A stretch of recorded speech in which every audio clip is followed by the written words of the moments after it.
کچھ غلطیاں ہم کرنا نہیں چاہتے پر ہم سے ہو جاتی ہیں، کچھ دل ہم توڑنا نہیں چاہتے پر وہ ٹوٹ جاتے ہیں، ہماری مجبوری ہوتی ہے ٹوٹ جاتے ہیں۔ رات کو اس کی بارگاہ میں ہاتھ باندھ کے کشکول طلب دراز کر کے خوب استغفار پڑھنا چاہیے کہ مالک بندے ہیں نا، کیا کریں، نفس کا ساتھ ہے، دنیا کا ساتھ ہے، خواہشات نفسانیہ، مالک معاف کر دے۔ درد سے توبہ، رسم نہ ہو، کہانی نہ ہو، لفظ نہ ہو، جملے نہ ہو، اور جناب ایسے لوگوں کے بیچ بڑے ہاتھ باندھ کے اور بڑا کوئی ضرورت نہیں، آپ اکیلے اپنی چارپائی پہ بستر کے اندر منہ دے کے بھی درد سے کہیں گے نا معاف کر دے تو وہ تو مہربانی بڑا ہے۔ بندہ کوئی ناراض ہو جائے تو ہمیں کو نہیں نیند آتی، اس کے گھر چلے جاتے ہیں۔ ہم اپنے سارے رشتوں کو، تعلقات کو مینٹین کر کے رکھنے کے عادی ہیں، ہمیں پتہ ہے کہ وہاں میں نہیں جا سکا تو بیٹا بھیجتا ہوں، فلاں شادی پہ میں نہیں جا سکا تو بھتیجا بھیجتا ہوں، بھائی بھیجتا ہوں، ہر تعلق کا ہم نے خیال رکھا کوئی روٹھ نہ جائے۔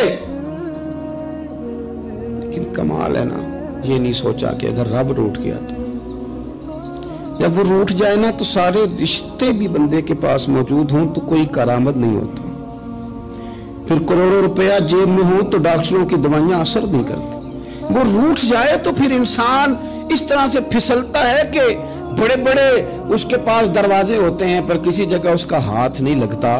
خدا را خیال کریں، دنیا روٹتی ہے تو روٹھ جائے، رب رسول ناراض نہ ہونے پائے، اس کا خیال کریں۔ حضور فرماتے ہیں وہ مسکراتا ہے، اسے خوشی ہوتی ہے جب کوئی اس کا بندہ اس کی طرف رجوع کرتا ہے۔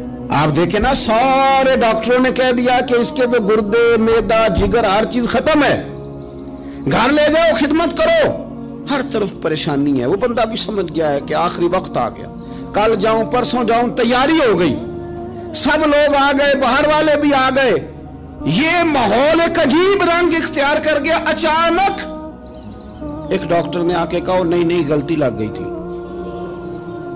مجھے بتائیے انداز کیا ہوتا ہے؟ بغیر دوائی کے بندہ اٹھ کے کھڑا نہیں ہو جاتا، او میں تو بچ گیا ہوں۔ میرے نبی پاک صلی اللہ علیہ وسلم مثال دیتے ہیں، فرمایا ایک آدمی صحرا میں جا رہا، صحابہ سے حضور خطاب کر رہے ہیں، فرمایا ایک آدمی صحرا میں جا رہا تھا، اس نے اپنی اونٹنی پہ کھانا، پانی، پیسے، ہر چیز رکھی ہوئی تھی، صحرا تھا بہت بڑا، درمیان صحرا کے گیا تو تھوڑا سا سستانے کے لیے، آرام کرنے کے لیے اونٹنی سے نیچے اترا۔ اب اس نے اونٹنی کی لگام، اونٹنی کی نکیل اپنے سرہانے کے نیچے رکھی، ہاتھ کے ساتھ پکڑی اور سو گیا۔ تھوڑی ہی دیر کے بعد جب اس کی آنکھ کھلی تو دیکھا اونٹنی غائب ہے۔ صحرا میں وہ پیدل نہ آگے جا سکتا ہے، نہ پیچھے جا سکتا ہے، نہ دائیں نہ بائیں، کھانے کو روٹی نہیں، پینے کو پانی کا قطرہ نہیں، تھوڑا ادھر بھاگا ادھر بھاگا، تھک گیا۔ کریم محبوب فرماتے ہیں وہ پوری طرح نڈھال ہو گیا اور مایوس ہو گیا، معاذ اللہ، مایوس ہو کے دوبارہ اسی جگہ آ کے لیٹ گیا جہاں پہلے لیٹا تھا، انتظار کرنے لگا کہ اب موت ہی آئے گی، آخری وقت ہے، اب نہ میں پیدل یہ صحرا کراس کر سکتا ہوں، نہ پیچھے جا سکتا ہوں، نہ کھانا ہے نہ پانی ہے، سوائے موت کے کوئی سہارا نہیں۔ حضور فرماتے ہیں وہ رستے میں دوبارہ لیٹ گیا، اچانک اس نے رخ بدلا تو اونٹنی سامنے کھڑی تھی۔ حضور نے صحابہ سے پوچھا بتاؤ نا اسے بھلا کتنی کو خوشی ہوگی؟ یا رسول اللہ جسے نئی زندگی مل گئی ہے۔ نبی پاک صلی اللہ علیہ وسلم فرمانے لگے اس کی اونٹنی مل گئی، بتاؤ بھلا اسے کتنی خوشی ہوگی؟ یا رسول اللہ وہ تو دوبارہ دنیا میں آ گیا۔ حضور فرمانے لگے اسے کچھ بھی خوشی نہیں ہوئی۔ جب کوئی رب کا گناہگار بندہ آ کے توبہ کرتا ہے، رب کو اس سے کئی گنا زیادہ خوشی ہوتی ہے۔ میرا بندہ آ گیا ہے، میرا بندہ آ گیا ہے، میرے گھر آ گیا، اس نے آنسو بہائے ہیں، اس نے کہا اللہ میں تیرا ہی ہوں، تیرا ہی رزق کھاتا ہوں، تیری ہی زمین پہ رہتا ہوں، تیرے نام سے میری سانسیں چلتی ہیں۔ وہ آ گیا۔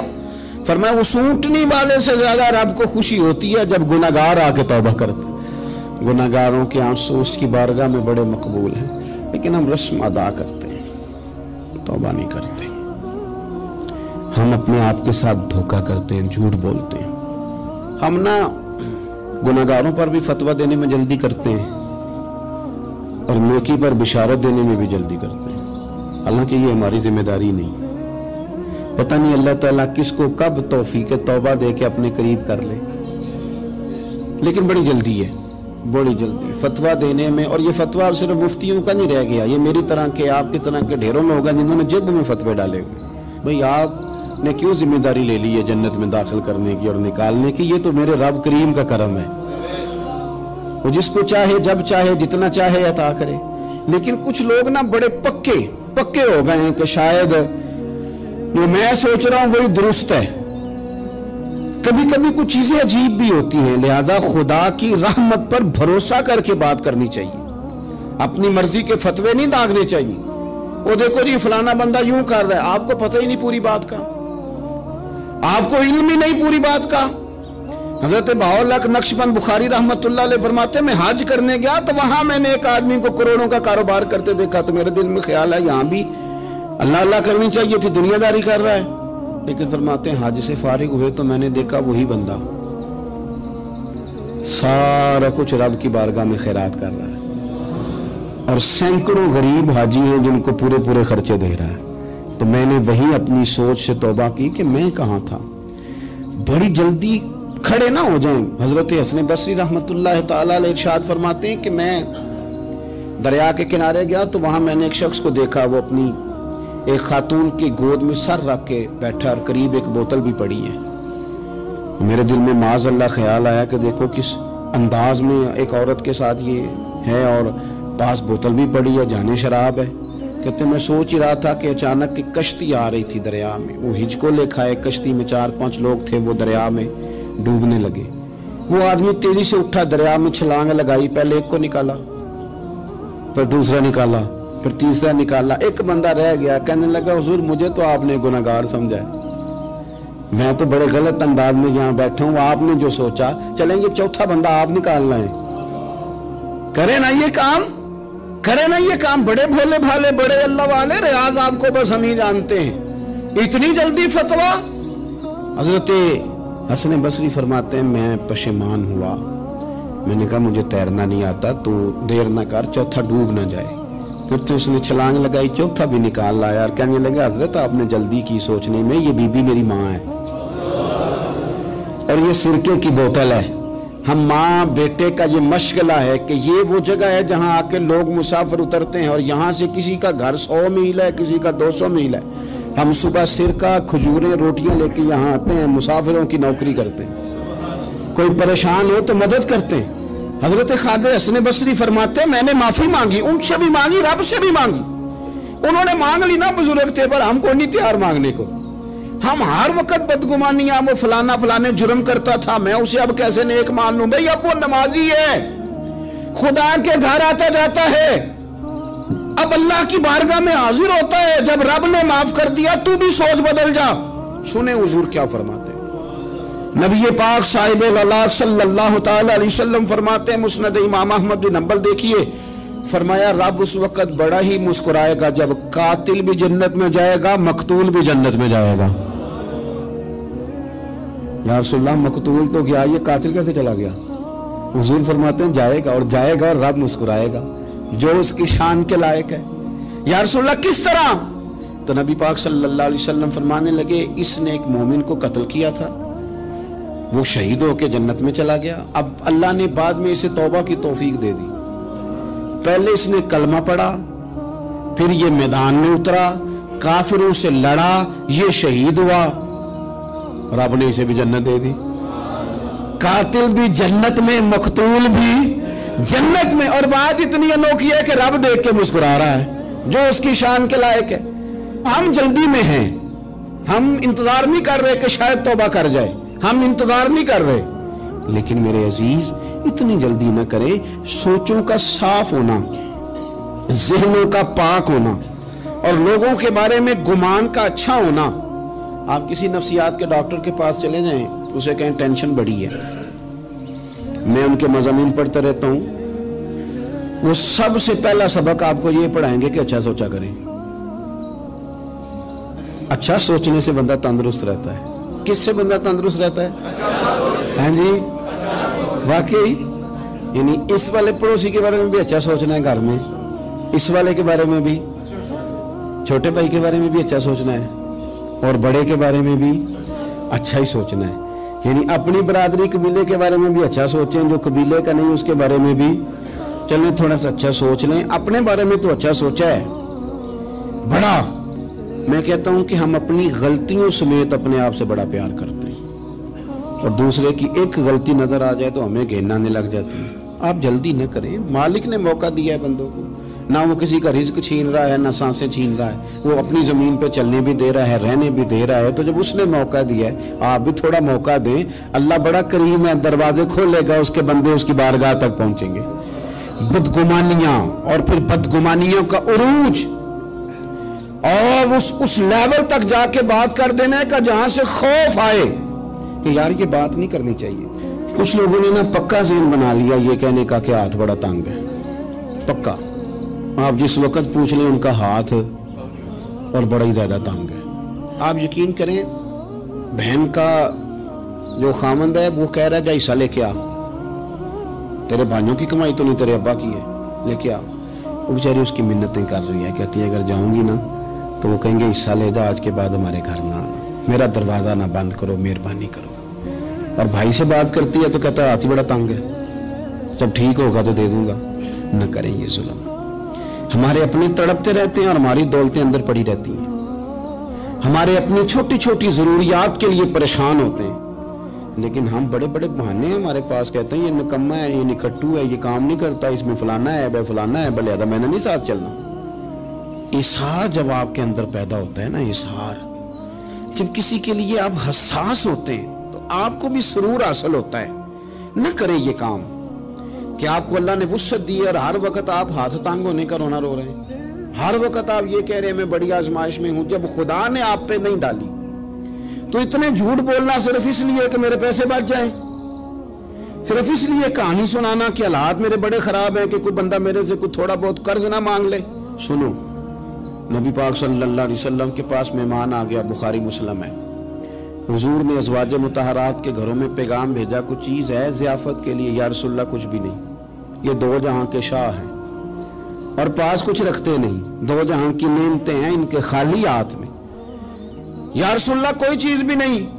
حضور نے صحابہ کے مجمع پہ نظر ڈالی، یا رسول اللہ صلی اللہ علیہ وسلم حکم ہو، تو حضور فرمانے لگے تم میں سے کوئی بندہ ہے جو اسے گھر لے جائے روٹی کھلائے؟ ایک صحابی اٹھے فوراً، حضور میں لے کے جاتا ہوں کھانا کھلاتا ہوں، فرماتے ہیں میرے گھر میں صرف بچوں کا کھانا تھا، یہ نہیں کہ فریزر بھرا ہوا ہے نعمتوں سے، صرف بچوں کا کھانا، یہ نہیں کہ کسی کو دیکھ کے اپنی ہنڈیا پہ برتن لے لیا، صرف بچوں کا کھانا۔ کہتے ہیں گھر گیا، بیوی سے کہا کیا کیفیت ہے؟ کہنے لگی بچوں کی روٹی ہے۔ میں نے کہا بچے سلا دے، صبح ناشتہ کر لیں گے۔ تو کہنے لگی آپ کیا کھائیں گے؟ تو میں نے کہا نہ میں کھاؤں گا نہ تم کھائے گی، مہمان جو نبی پاک کا ہے۔ کہا اچھا، اب ذرا تجویز دیکھو میاں بیوی کی سوجھی آپس میں۔ کہتے ہیں کھانا لگا دینا، کیونکہ ایک آدھ بندے کا کھانا ہے۔ اپنی غربتوں کا ہر جگہ اظہار کرنا، رونا رونا، یہ دیکھو غربت کیسے چھپائی جا رہی۔ اس کو کہا نہیں کہ چل تو تھوڑا رحم کھا، تو آیا ہے تو تھوڑا رحم کھا، یہ نہیں کہا اٹھ کے نا تو کھانا رکھنا اور اٹھ کے نا چراغ ٹھیک کرنے کے بہانے بجھا دینا۔ ہم دنیا والوں کے سامنے کیوں اپنے دکھ بیان کریں؟ ہم جو کہیں گے رب رسول کی بارگاہ میں کہیں گے۔ تو نا چراغ ٹھیک کرنے کے بہانے، اہلیہ اٹھی کھانا دینے کے بعد چراغ ٹھیک کرنے کے بہانے بجھا دیا، خامد بھی ہاتھ چلاتے رہے، بیوی کبھی برتن رکھتی کبھی اٹھاتی، پتہ چلے کہ کھانا کھا رہے ہیں، کھانا کھایا جا رہا ہے۔ کہتے ہیں مہمان پیٹ بھر کے کھانا کھا گیا۔ یہ کام ہوا رات کے اندھیرے میں، اس وقت ہوا جب چراغ بھی بند تھا، اس وقت ہوا جب کوئی دیکھنے والا نہیں تھا، کسی پڑوسی کو بھی خبر نہیں تھی۔ فرماتے ہیں صبح کے اجالے میں اس مہمان کو لے کے مسجد نبوی میں نے قدم رکھا تو نبی کریم نے فرمایا رات جو تم نے کام کیا ہے نا اسے دیکھ کے میرا رب بڑا مسکرایا ہے، اللہ بڑا مسکرایا ہے۔ اللہ تر دامنی پہ شیخ ہماری نہ جائیے، ہم دامن نہ چھوڑ دیں تو فرشتے وضو کریں۔ یہ شان ہے صحابہ کی۔ نبی کریم علیہ السلام نے فرمایا رب رات مسکرایا تیرا یہ انداز دیکھ کے، اور اس نے قرآن نازل کیا وَيُؤْثِرُونَ عَلَىٰ أَنفُسِهِمْ وَلَوْ كَانَ بِهِمْ خَصَاصَةٌ۔ کچھ لوگ وہ ہیں جنہیں بڑی بھی ضرورت ہو تو دوسروں پر اثار کر دیتے ہیں، قربانی دے دیتے ہیں۔ رب مسکرایا ہے، اندر پیسے رکھے ہوئے ہیں، اندر پیسے رکھے ہوئے ہیں، اور بہن آ کے منت کر رہی ہے کہ بھائی حالات بڑے خراب ہیں،